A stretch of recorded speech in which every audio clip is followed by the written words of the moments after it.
আর আজ থেকে অটো টোটো হকার কাছ থেকে কোনো তোলা সিন্ডিকেট কেউ তুলবেন না। কোনো অবৈধ টোল হকারদের কাছে কালেকশন, সাফাই কালেকশন ইত্যাদি বৈধ রসিদ ছাড়া কেউ তুলবেন না। কেউ যদি টাকা চাইতে আসে আপনারা সোজা থানায় যাবেন, থানা আপনাদের প্রোটেকশন দেবে। আমরা পুলিশকে কতগুলো বিষয়ে বলেছি, সবটা আপনাদের জন্য নয়। ডিসিপ্লিন অর্গানাইজেশন, তাদের স্বার্থ আমরা দেখব। তারাও সরকারের কর্মসূচি আইনের শাসন প্রতিষ্ঠা করা। আমরা একটা লাইনে বলেছি যে এতদিন শাসকের আইন ছিল, এবারে আইনের শাসন চালু হয়েছে, আপনারা আইন মেনে কাজ করবেন। আমরা আজকে আপনাদেরকে যেটা জানাতে চাই, প্রি মনসুনে পুলিশদের কাছে যদি কোনো ভাঙা বাঁধ, বিপজ্জনক যদি কোনো ইনফরমেশন থাকে তারা ভিডিওদেরকে এবং ইরিগেশনকে জানাবে, এটা আমরা তাদেরকে বলেছি। আমরা মহিলা পুলিশ কনস্টেবল এবং মহিলা পুলিশ অফিসারদেরকে, ডিজিপিকে আমি অনুরোধ করেছি, অ্যাডভাইস করেছি, তাদের পার্শ্ববর্তী জেলাতে, খুব দূরে যাতে না ট্রান্সফার হয়, পার্শ্ববর্তী জেলাতে মহিলা পুলিশ কর্মীদের এটা একটু ওয়েলফেয়ার মেজার হিসেবে দেখতে, তাতে আবার শর্টফলও যাতে না হয়। সেটা অনেকগুলো মহিলা থানা পরিচালিত আছে, সেটা এক্সেপশন থাকবে। কিন্তু ইন জেনারেল আমরা বলেছি যে আলিপুরদুয়ারের মন্ত্রী উত্তর দিনাজপুর শিলিগুড়ির মধ্যে তিনি কাজ করলে ভালো, তাকে যাতে পুরুলিয়া বাঁকুড়া এসে কাজ করতে না, এরকম একটু আমরা বলেছি। মহিলাদের 15 বছরের বেশি যে পুলিশ কনস্টেবলরা আছেন, সার্ভিস দিলেন, তাদের জেলায় পোস্টিং দেওয়া যায় কিনা সে ব্যাপারে ইতিবাচক ভাবনা চিন্তা করে এইচএস এবং ডিজিপিকে প্রপোজাল বানাতে বলা হয়েছে। ফাইনালি পুলিশ ওয়েলফেয়ার বোর্ড তার যে স্বরূপ এবং চিন্তা ভাবনাকে আমরা প্রথমত আগে মানে ভালো উদ্দেশ্য নিয়ে হয়েছিল, কিন্তু পরে পরে এটা একটা পার্টির ফ্রন্টাল অর্গানাইজেশনে পরিণত হয়ে যায় বা করা হয়, এবং এতে পুলিশদের ওয়েলফেয়ার কতটা হয়েছে আমি জানি না, কিন্তু অবৈধ এক্সটেনশন পাওয়া শান্তনু সিনহা বিশ্বাস, বিজিতেশ রাউতরা, তারা বেনিফিটেড হয়েছে। ইন্ডিভিজুয়ালি দুজনের নাম বললাম, আরো কেউ থাকতে পারে, আমার মধ্যে নাম বলা মানে তো আবার তাকে হিরো করে দেওয়া। কিন্তু আমাকে স্পেসিফিক বলতে গেলে একটা দুটো উদাহরণও দিতে হবে। আমরা আজকে পুলিশ ওয়েলফেয়ার বোর্ডকে ভেঙে দিলাম। আমরা বাম আমলের মতো উগ্র ট্রেড ইউনিয়ন চাই না।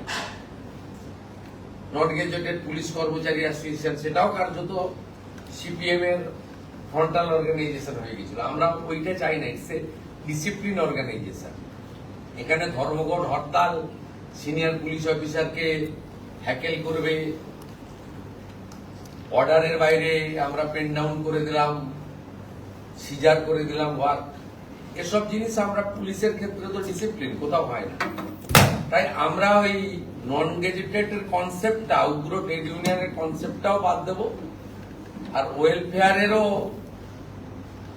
শুরু হওয়ার সময় একটা উদ্দেশ্য ছিল, কিন্তু শেষে শেষে যেভাবে এটা একটা রাজনৈতিক দলের শাখা সংগঠনে একটা টুলসে পরিণত হয়ে গেছিল, সেটা বাদ দিয়ে নতুন কিছু 3 মাসের মধ্যে করব। সমস্ত senior police officer, retired police officer, retired police organisation যারা অ্যাসোসিয়েশন করতেন বা অন্য কিছু করতেন, তাদের সবার সাজেশন হোম ডিপার্টমেন্ট কালেক্ট করবে। করার পরে সিএস এর নেতৃত্বে একটা কমিটি থাকবে, তারা ক্যাবিনেটে একটা প্রপোজাল দেবে এবং আমরা অনুমোদন দিয়ে একটা ব্যবস্থা করে দেবো উইদিন 90 ডেজ। তো আপাতত পুলিশ ওয়েলফেয়ার বোর্ডকে আজকে রাজ্য সরকার ডিজলভ করলো, অফিসিয়াল অর্ডার সোमवार दिन এইচএস पे। दादा, लॉ एंड ऑर्डर को लेकर के कोई बात हुई है? क्योंकि पिछले 5 वर्ष से हमने देखा कि लॉ एंड ऑर्डर बहुत बड़ा इशू है। लॉ एंड ऑर्डर का कार्रवाई शुरू हो गया है।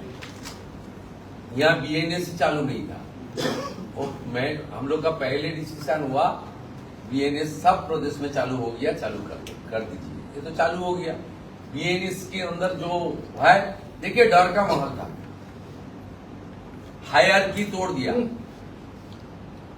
कोई सिस्टम नहीं था, डिसिप्लिन खत्म। एक एमपी का पर्सनल पीए का इंस्ट्रक्शन में ओसीआईसी लोग काम करता, वो एसपी को रिपोर्ट ही नहीं, कुछ अरेस्ट कुछ एक्शन एसपी को एक दिन बाद पता चलता, ये हो गया वो हो गया। ये तो सिस्टम नहीं है। मैं किसी को इंडिविजुअल आरोप नहीं दे रहा हूं, लेकिन पूरा सिस्टम को ये लोग खत्म कर दिया था। अभी सिस्टम में चलना चाहिए। ये हमारी यहाँ हम लोग पूरा ब्रीफ कर दिया। आने वाला 1 महीने पूरा मॉनिटरिंग होगा। जो जो बात हम लोग डीजी लेवल एडीजी लेवल में बताया, जो जो बात हम लोग सीपी लेवल एसपी लेवल को बताया वर्चुअल, जो जो ऑर्डर हमारी होम डिपार्टमेंट से निकला, आज जो ग्राउंड लेवल में हम लोग home minister, chief secretary, HS सब मिलके, डीजीपी मिलके, सीपी सब लोग था, सब मिलके हम लोग जो मैसेज दे दिया, इसको इम्प्लीमेंटेशन करना उनका काम है। एक इंसिडेंट आसनसोल में कल हुआ था, अब तक 15 अरेस्ट हुआ है। जो लोग फाड़ी को तोड़फोड़ किया है, हमारी कानून है प्रदेश में, एक कानून लागू होगा। तोड़फोड़ करने वाला का खिलाफ तो पुलिस कस्टडी, रिमांड, इंटरोगेशन वो तो होगा ही होगा। साथ साथ जो डैमेज हुआ गवर्नमेंट प्रॉपर्टी, उनका पर्सनल एक्सचेकर से वो भी वसूल करने का डायरेक्शन हम लोग दे दिया। कोई सरकारी प्रॉपर्टी पर हाथ मत उठाओ। पुलिस इंजोर होगा तो छोड़ने वाला हम लोग नहीं है। पुलिस को हम लोग सब जो ऑर्डर हम लोग 1 हफ्ते में दिया है, regarding slaughter shop, regarding sound pollution, regarding illegal sand coal mine, regarding toll illegal toll plaza, जो दिया है हम सब बताया। हम लोग हड़बड़ी का कोई बात नहीं है। 2 हफ्ता 3 हफ्ता 1 महीना ले लीजिए, शुरू तो करें, शांति से करें, बात करके करें, सबको लाइन में लाइए, सबको थोड़ा कानून को आपका अच्छा तरीके से उसको ब्रीफ कर दीजिए। जरूरी होगा तो सर्कुलर को आपका बांग्ला में भी कर दो, हमारी हिल में नेपाली में कर दो, कोई दिक्कत नहीं है। हाँ जरूरी होगा तो हिंदी में भी ट्रांसलेट कर दो, करके पूरा सिस्टम को ठीक ठाक करो। और हम लोग रिक्वेस्ट करेगा, honourable chief secretary, home secretary को रिक्वेस्ट करेंगे, मैं होम मिनिस्टर साहब को रिक्वेस्ट करूंगा, 2 महीने सीएपीएफ है उसको और भी रखना चाहिए।